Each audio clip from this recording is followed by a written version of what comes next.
Jon Erik-Hexum. Jon Erik-Hexum was an American actor and model who was born in New Jersey on the 5th of November 1957. He first became famous when he played the lead role in the television series Voyagers. This NBC series was aired from 1982 to 1983. He also starred opposite Joanne Collins in the television film Making of a Male Model. It was during the 7th episode of Cover Up that Hexum came to a tragic end. It is reported that he was agitated on set and began to mess around with a prop gun that was lying around. Reports say that he unloaded all of the blank rounds apart from one before spinning the barrel and putting the gun to his temple. In a mock simulation of Russian roulette, he fired the gun and shot the blank into his temple. Blanks can cause injury if they are fired up close, especially if it is a softer part of the body, such as the eyes of the temple. Although the blank did not penetrate his skull, it shattered a small area of it and propelled pieces of his skull into his brain. Hexum was taken to hospital where he died 5 days later from his injuries. He donated many of the organs in his body to save others. It is unclear whether he shot himself accidentally or if he was simply unaware of the damage that a blank can cause. He was 26 at the time of his death.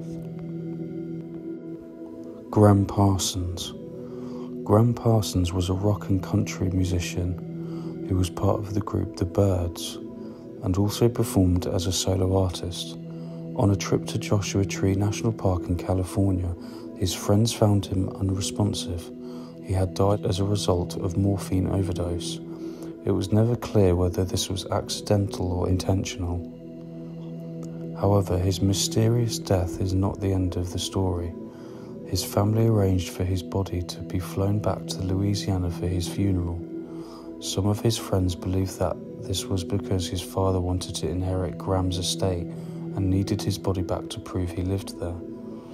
To prevent this from happening, Parsons' friends stole his body from the hospital and tried to cremate him in a coffin at Joshua Tree, where he had died using gasoline. The result was a mess and they were unsuccessful with the cremation. His remains were eventually buried in Louisiana. Andy Kaufman. There is a strange story behind the death of the famous comedian Andy Kaufman. He became very ill after he was diagnosed with a rare form of lung cancer. It was known that he was resisting the use of conventional medicinal treatments and was relying instead on natural remedies. For example, he was eating a diet of only fruit and vegetables and using psychic surgery. Andy Kaufman died in 1984. The reason for his death was given as a kidney failure that was a direct result of the lung cancer. This does not seem mysterious at all. Claims that were made following his reported death that add to the mystery. A death hoax theory was instigated by his friends who claimed that he had always said he would fake his death and then return 20 years later. This theory appears to be unproven though, as he should have returned in 2004. There has been no news of Andy Kaufman making such a return. Until next time.